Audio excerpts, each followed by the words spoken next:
ನಮಸ್ಕಾರ ನನ್ನೆಲ್ಲ ಸ್ನೇಹಿತರಿಗೆ. ನಾನಿವತ್ತು ಬಂದಿದ್ದೆ ನೋಡ್ರಿ ಕಕ್ಕೇರಿಯ ಬಿಷ್ಟಾಂಬಿಕೆ ದೇವಸ್ಥಾನಕ್ಕೆ. ಇದು ಬೆಳಗಾವಿಯಿಂದ 59 ಕಿಲೋಮೀಟರ್ ಹಾಗೂ ಹುಬ್ಬಳ್ಳಿಯಿಂದ 58 ಕಿಲೋಮೀಟರ್ ಬರುತ್ತದೆ. ನಮೋಸ್ತುತೆ ಮಹಾಮಾಯೆ ಶಿರಪೂಟ ಸುರಜಿತೆ ಶಂಖಚಕ್ರ ಗದಾಯುಧೆ ಮಹಾಲಕ್ಷ್ಮಿ ನಮೋಸ್ತುತೆ.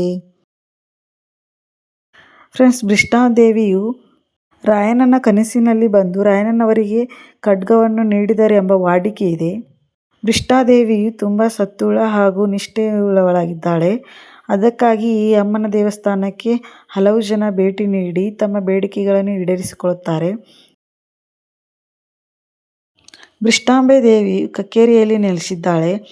ಹಾಗಾಗಿ ಅನೇಕ ಜನ ಭಕ್ತಾದಿಗಳು ಕಕ್ಕೇರಿ ಗ್ರಾಮಕ್ಕೆ ಬಂದು ಭೇಟಿ ಕೊಡುತ್ತಾರೆ. ಬಿಷ್ಟಾಂಬೆ ದೇವಿಯ ಎದುರುಗಡೆನೆ ಅವರ ತಂಗಿಯ ದೇವಸ್ಥಾನವಿದೆ, ಮೂಕಾಂಬಿಕೆ ದೇವಸ್ಥಾನ.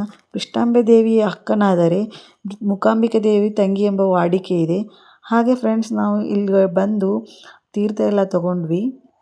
ಇಲ್ಲಿ ನವಲಗೆರೆಯಿಂದ ನಮಗೆ ಆಶೀರ್ವಾದ ಮಾಡ್ತಾ ಇದ್ರು ಫ್ರೆಂಡ್ಸ್. ಇದರಿಂದ ಮಕ್ಕಳಿಗೆ ಯಾವುದೇ ಕೆಟ್ಟ ಕನಸುಗಳೆಲ್ಲ ಬೀಳುವುದಿಲ್ಲ.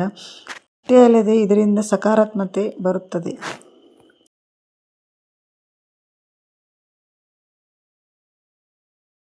ಈ ಮೂಕಾಂಬಿಕೆ ದೇವಸ್ಥಾನದ ಎದುರುಗಡೆ ಅನೇಕ ಹೂವಿನ ಗಿಡಗಳು ಹಾಗೂ ತೆಂಗಿನ ಗಿಡಗಳನ್ನು ಹಚ್ಚಿದ್ದಾರೆ.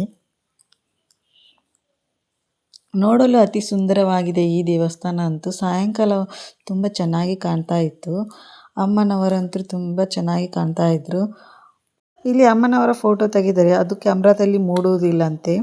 ಫ್ರೆಂಡ್ಸ್, ನಮ್ಮ ವಿಭಾ ಅಂತೂ ತುಂಬಾ ಎಂಜಾಯ್ ಮಾಡ್ತಾ ಇದ್ಲು ದೇವಸ್ಥಾನದಲ್ಲಿ. ಓಕೆ ಫ್ರೆಂಡ್ಸ್, ಬಿಷ್ಟಾಂಬೆ ದೇವಿ ಹಾಗೂ ಮೂಕಾಂಬಿಕೆ ದೇವಸ್ಥಾನವನ್ನು ನೋಡಿ ನನಗಂತೂ ತುಂಬಾ ಖುಷಿ ಆಯಿತು.